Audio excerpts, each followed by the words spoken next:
U.S. China competition underscores House-approved NDAA. The House passed the fiscal year 2026 National Defense Authorization Act on December 10th, tying the defense bill to several provisions aimed at curbing the Chinese Communist regime's influence in key U.S. sectors or ending fiscal support for the regime's human rights abuses by American consumers. The Senate is set to take up the defense package next. Here are the China-related provisions included in Congress's bill. Restricting investments in Chinese tech. The Outbound Investment National Security Act included in the massive defense package aims to prevent U.S. dollars from funding dual-use strategic technologies that benefit a foreign adversary's military modernization efforts, surveillance states, and human rights abuses. It prohibits U.S. investment in Chinese entities that pursue advanced technology, such as Chinese AI companies, to be determined by relevant agencies. The Select Committee on the Chinese Communist Party has advanced similar legislation in the past, and Committee Chair Representative John Molinar welcomed its inclusion. For too long, the hard-earned money of American retirees and investors has been used to build up China's military and economy. This legislation will help bring that to an end, he stated. De-risking the supply chain.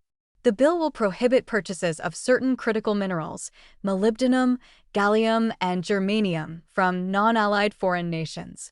Exceptions will be made for certain magnets or if the materials are obtained from recycling scrap metal from approved countries.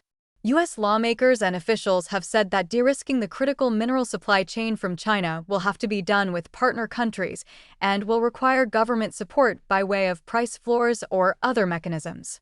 The Pentagon will also be required to report the sourcing of castings and forgings, missiles and munitions, energy storage and batteries, microelectronics, and other strategic and critical materials, and ensure it has multiple sources for these critical sectors unless a waiver is granted. The bill mandates prioritizing the establishment of production of sensitive military munitions. No more Chinese computers, seafood. A provision in the NDAA would generally prohibit the Pentagon from buying and selling Chinese seafood, which lawmakers have said addresses the CCP's known practice of forced labor. In 2023, an Outlaw Ocean Project investigation revealed the systemic practice of using forced labor on Chinese fishing vessels, a practice that is ongoing, according to more recent investigations. The Pentagon will also be prohibited from buying clothing, fabrics, 3D printers, and solar panels from China, Iran, North Korea, or Russia. The Pentagon will have to phase out computers and printers involving Chinese-owned or controlled entities by 2029.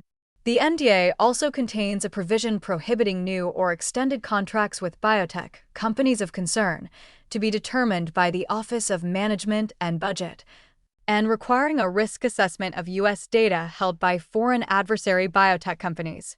The section does not single out China, but lawmakers have in recent years raised concern over the United States' reliance on Chinese biotech companies for generic medicines, new drug development, other critical processes in the biotechnology development cycle, and research sharing.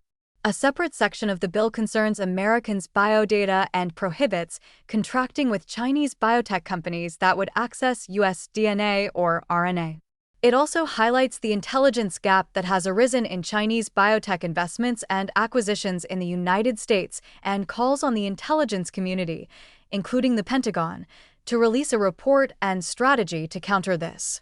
Another section would declassify information related to gain-of-function research done at the Wuhan Institute of Virology or any other Chinese research center.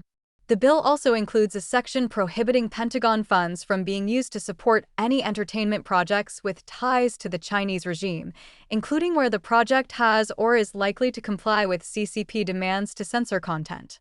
The regime often requires films and TV programs to self-censor, even when the subject matter has nothing to do with China, and to release a regime-approved version to gain access to the Chinese market. Indo-Pacific deterrence and support for Taiwan. The NDAA has a section on the Indo-Pacific that requires producing an assessment of Chinese activity in the region and increasing support for Taiwan.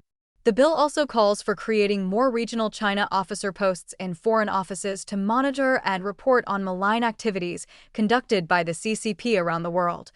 the establishment of a unit to counter CCP influence in the Bureau of East Asian and Pacific Affairs, and the opening of a U.S. mission in Inner Mongolia. The bill calls for strengthening the U.S. Taiwan partnership in line with existing law governing the United States policy of strategic ambiguity in its Taiwan relations.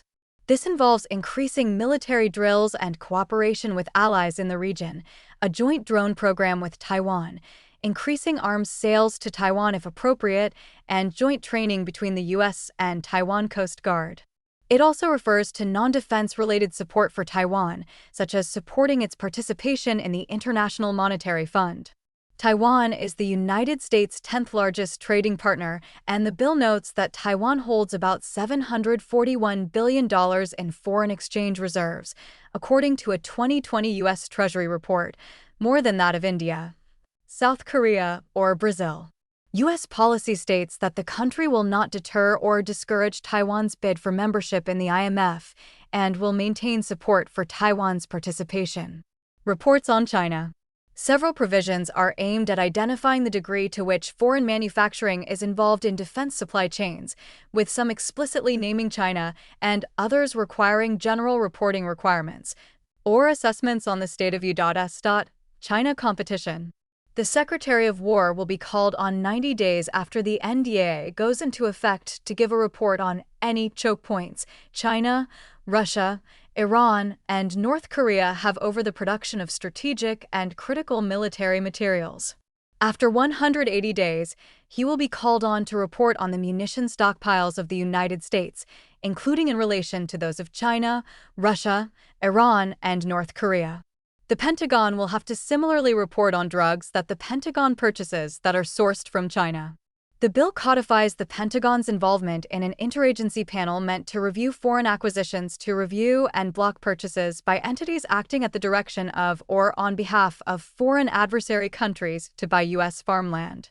The Pentagon and the Commerce Department will also need to study how the Russian and Chinese fishing industries are impacting each other.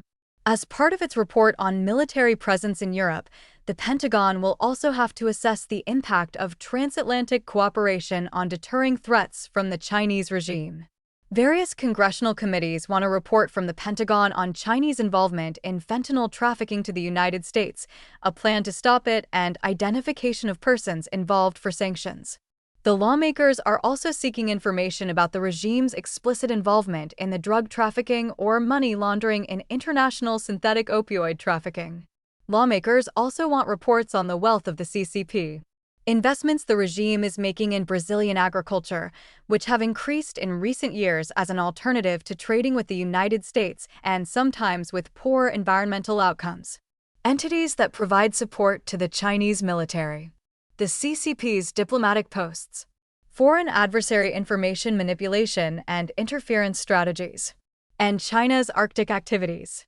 The bill also includes a provision to promote the use of foreign language skills, especially Chinese and Russian, in posts that counter foreign adversary influence. Congress also wants the Pentagon to evaluate equipment by router company TP-Link to see if it should be blacklisted.